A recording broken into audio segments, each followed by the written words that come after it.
Y diga: yo soy buena tierra. Y su palabra es buena semilla.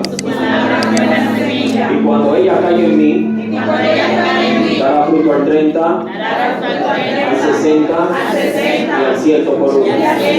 Dele palmas a Dios y siento que gloria, gloria, gloria. Quiero predicar unos minutos conforme el Espíritu Santo nos dirija con el tema fe en medio de crisis. Lo voy a volver a repetir: fe en medio de crisis. Dígale a alguien: fe en medio de crisis. Vamos, dígale: fe en medio de crisis. Vamos, dígale luego: fe en medio de crisis. Importante es esto. Cada vez que voy a la palabra del Señor, quisiera levantar brevemente una plataforma para luego ilustrar la palabra que acabo de leer. Específicamente nosotros aquí donde leímos carta a los romanos, o epístola a los romanos, el apóstol Pablo está hablando específicamente a los romanos, un pueblo que Pablo le habla acerca de 13 doctrinas generales, las cuales se utilizan en las leyes del Señor, en las escuelas bíblicas, cuando nos van a educar cuando somos nuevos creyentes. El apóstol Pablo habló de la analogía del pecado, habló de Adán y Cristo haciendo un paralelismo, pero aquí en el capítulo 4 de la carta a los romanos, o de esta misma epístola, él habla acerca de la fe, específicamente de la fe de Abraham. Cuando yo voy a la ley de la primera mención haciendo uso de esto, me doy cuenta que Abraham aparece en escena en el libro de Génesis, específicamente en el capítulo 12. Desde el capítulo 1 de Génesis al capítulo 12 aparecen 4 dispensaciones,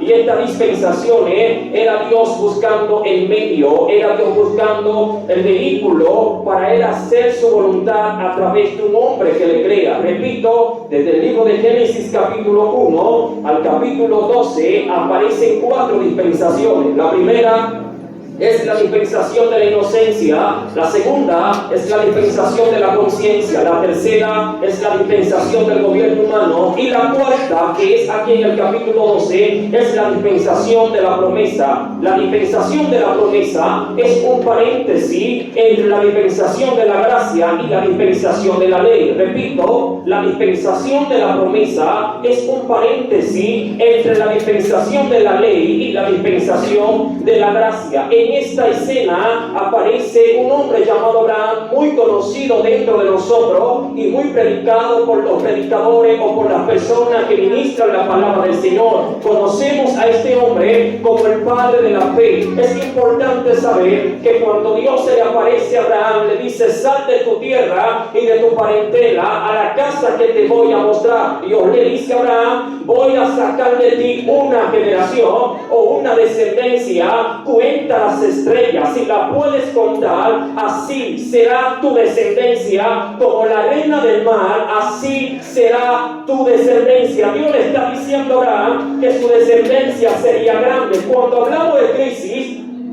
estamos hablando de una condición precaria, de una condición donde hay vicisitudes, donde la persona se encuentra en la escala de lo difícil. Específicamente, marzo de 2020, a República Dominicana entró una crisis llamada la COVID-19 o el COVID-19. Este COVID-19 nos afectó a todos. Esta crisis era una crisis global, de manera que no solamente hay o existe esta crisis, sino que también hay crisis financiera, hay crisis de salud y hay crisis espiritual. Específicamente, la crisis que Abraham estaba viviendo no era una crisis financiera, una crisis financiera, porque el hombre tenía mucho ganado, tenía riqueza. El hombre estaba viviendo una crisis en la salud de su esposa Sara, porque no tenían hijos, y era importante en el Antiguo Testamento o Antiguo Pacto,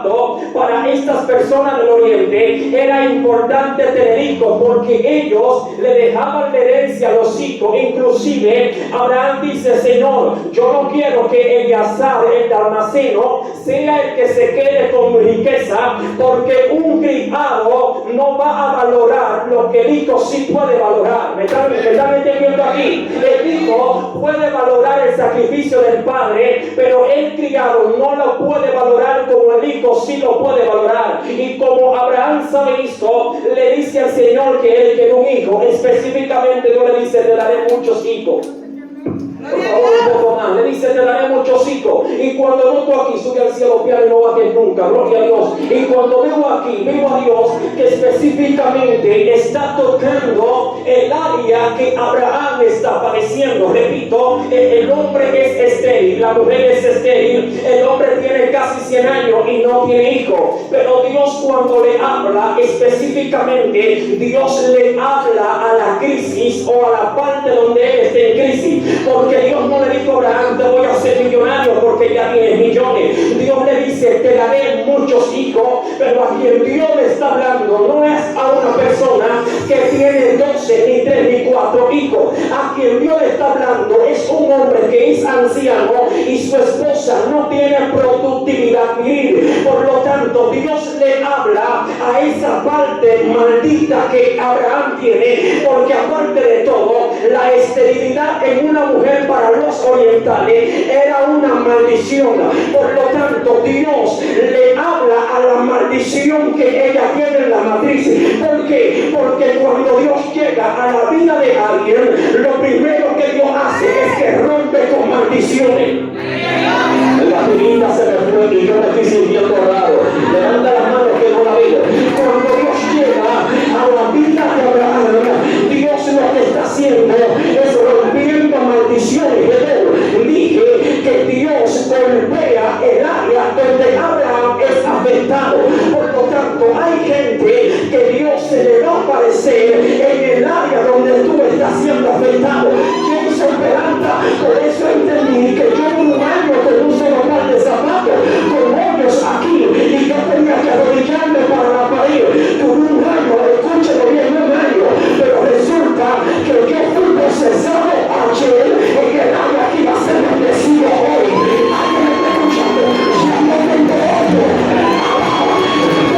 Lo siento, me siento raro. Levante la mano y ahora. Escucha ahora. Dios también.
Vamos, levántala, levántala, levántala.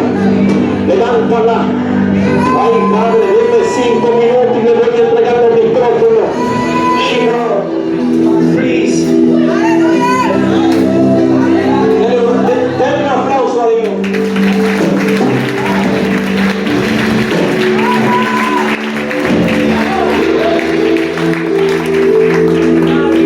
No se quiere sentar. Escuche, dale a alguien fe. Vamos, serio, dígale fe en tiempo de crisis. Dígale fe. Este hombre tiene que creer por encima de su condición. Ahora, Romanos capítulo 4, a la altura del verso 18, dice que él creyó esperanza contra esperanza, donde acabo de leer. Dice que él creyó esperanza contra esperanza. Cuando busco el contexto histórico acerca de este texto, la interpretación, hice una exégesis. Y aquí no dice esperanza más esperanza, ni esperanza menos esperanza. Dice esperanza contra esperanza. Pablo le está hablando a los romanos y los romanos tienen táctica de guerra. Cuando él dice esperanza contra esperanza, los romanos dicen ok, estoy mirando un escenario, porque los romanos eran personas con táctica de guerra y ellos saben que Pablo le está hablando de un escenario de guerra. Esperanza contra esperanza. También aquí dice, si Dios es por nosotros, ¿quién contra nosotros? Tiene que ver con guerra. Dice que creyó esperanza contra esperanza, pero con que se come esto, me di de cuenta que Abraham, del lado izquierdo, dinámicamente hablando, tenía su realidad, pero del lado derecho, la promesa que Dios le dio. Y él está en el medio diciendo, yo creo esperanza, porque estoy esperanzado en que me voy a morir sin hijo, pero también estoy esperanzado en que antes de morirme, lo que Dios me prometió será manifestado. Y hay gente que está viviendo lo contrario a lo que Dios le habló. Y Dios te está diciendo, abrázate de la palabra, abrázate. Y cuando tú te abraces, mira tu realidad, que eso no se parece a lo que Dios te habló, que eso no fue lo que Dios te vaya a hacer ahora.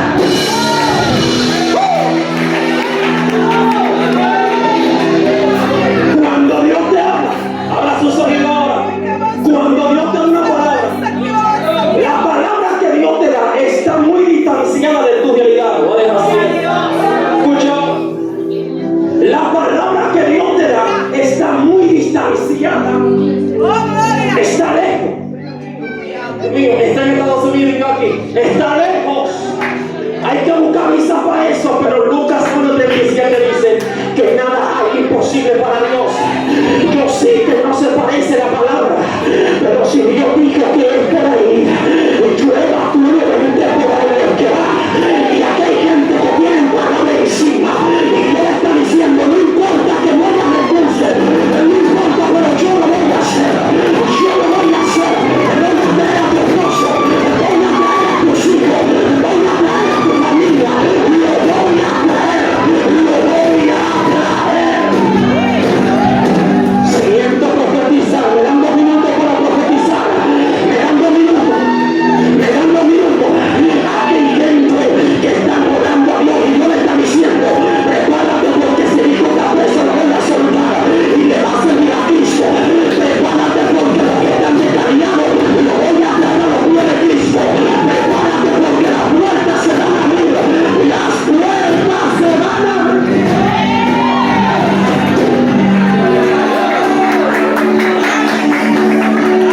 En la crisis suceden 2 cosas. En la crisis unos son los que lloran, pero otros hacen los pañuelos. Repito, en la crisis unos son los que lloran, ay Señor, mira esta crisis, mira esta condición, pero otros hacen los pañuelos. Dios mío, la crisis hace 2 cosas más. La crisis catapulta a muchos, pero sepulta a otros. Y en la crisis, el que no sabe aprovechar la crisis se muere. En el año histórico el dólar bajó bajísimo y la gente pudiente compraron muchos dólares. Pero ¿sabe qué pasó?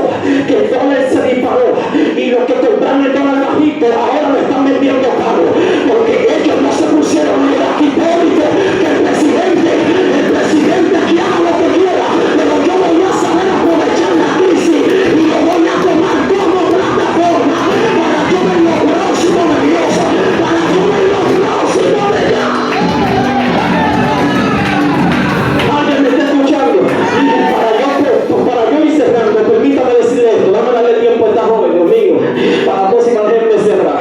Escuche ahora, es importante saber que cuando usted está en crisis, hay personas, gloria a Dios, que hacen leña del árbol caído.